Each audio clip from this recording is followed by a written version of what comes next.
নমস্কার বন্ধুরা, কেমন আছেন আপনারা সবাই? আশা করি ভালো আছেন। আপনাদের সবাইকে লক্ষ্মীর সাধারণ গ্রামের রান্নাতে স্বাগত জানাই। আজকে আমি তৈরি করব সবজির দই পোস্ত। তো এখানে সবজির দই পোস্তের জন্য আমি এখানে সবজি নিয়ে নিয়েছি। সবজির মধ্যে এখানে আছে গাজর কেটে নিয়েছি, দেখতেই পাচ্ছ, আর বিনস নিয়েছি, সিম নিয়েছি, আর ফুলকপি নিয়ে নিয়েছি। তো এগুলাকে তৈরি করার জন্য যে মশলাগুলো লাগছে, এখানে কাজু নিয়েছি, সাদা সর্ষে, কালো সর্ষে আর পোস্ত, এগুলাকে একসঙ্গে বেটে নেব। আর এখানে 3টে শুকনো লঙ্কা আর দই নিয়ে নিয়েছি, টক দই। তো এইগুলো দিয়েই আজকে তৈরি করব। তো দেখতে থাকো আমি কেমনভাবে তৈরি করছি। তো এখানে প্রথমে আমি ওভেনে কড়াটাকে বসিয়ে দিয়েছি, আর পরিমাণ মতো তেল দিয়ে দিলাম।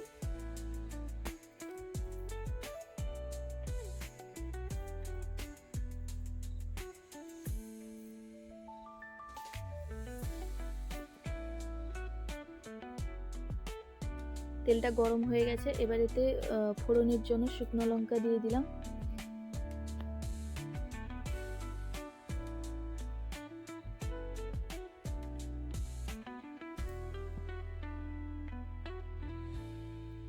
শুকনো লঙ্কাটা হয়ে গেছে, এবার এতে জিরে দিয়ে দিতে হবে।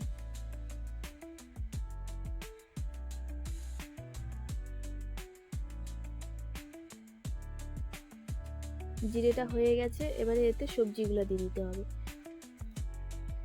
সবজিগুলো দিয়ে দিয়েছি, এবার এতে লবণ আর হলুদ দিয়ে ঢাকনা দিয়ে কিছুক্ষণ এটাকে ভেজে নেব।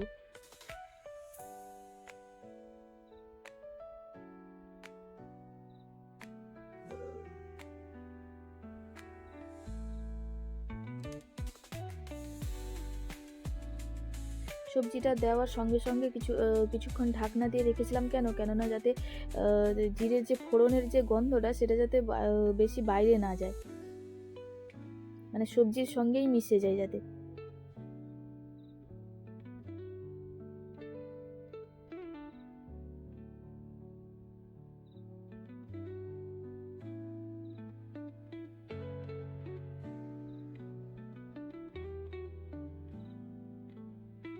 লবণ আর হলুদ এখানে দিয়ে দিয়েছি, এবার এটাকে ঢাকনা দিয়ে কিছুক্ষণ ভেজে নেব।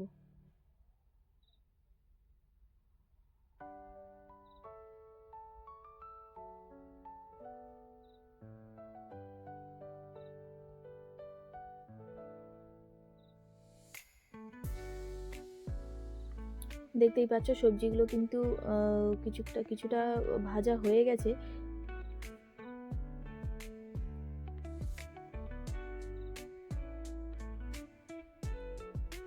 এবার এতে যে মশলাগুলো বেটে রেখেছিলাম, ওইগুলো দিয়ে দিব।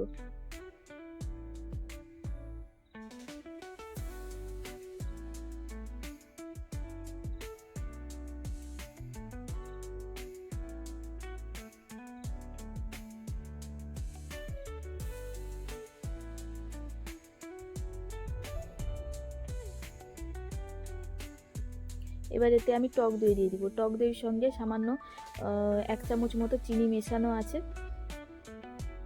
তো এখানে টক দইটা দিয়ে দিয়েছি। এবারে এটাকে কিছুক্ষণ নেড়ে তারপর আমি 1 বাটি মতো জল দিয়ে ঢাকনা দিয়ে দিব।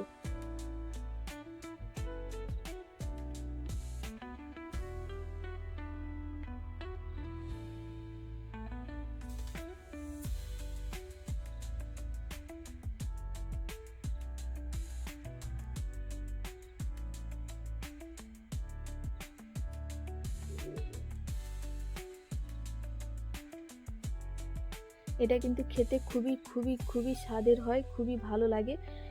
খুব মানে এতটা ভালো লাগে, মানে বলাই যায় না। তো আপনারা একদিন এইভাবে রান্না করে খাবেন, দেখবেন খুবই খুবই ভালো লাগে।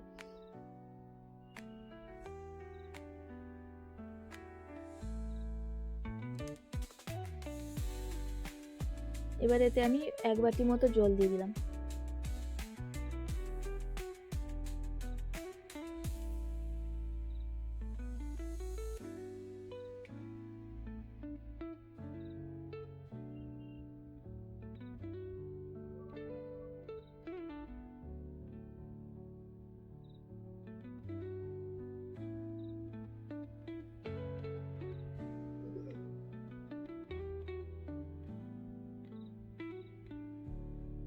ঢাকনা দিয়ে কিছুক্ষণ ফুটিয়ে নেব।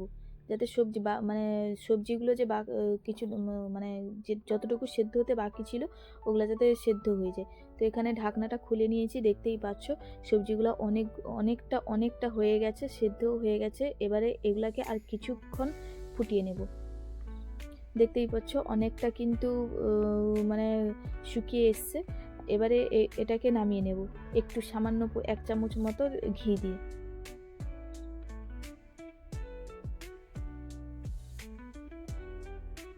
ঘিটা দিয়ে দিয়েছি, এবারে ওভেনটা বন্ধ করে এগুলাকে নামিয়ে নেব।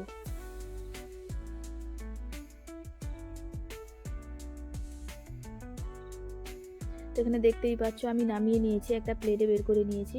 তো দেখো কি সুন্দরভাবে হয়েছে। তো একদিন এইভাবে রান্না করে খাবেন, দেখবেন খুবই খেতে ভালো লাগে, খুবই স্বাদেরও হয়। তো ভালো লেগে থাকলে লাইক, কমেন্ট, শেয়ার এবং সাবস্ক্রাইব করে দিবেন। ভালো থাকবেন, সুখে থাকবেন। অসংখ্য ধন্যবাদ।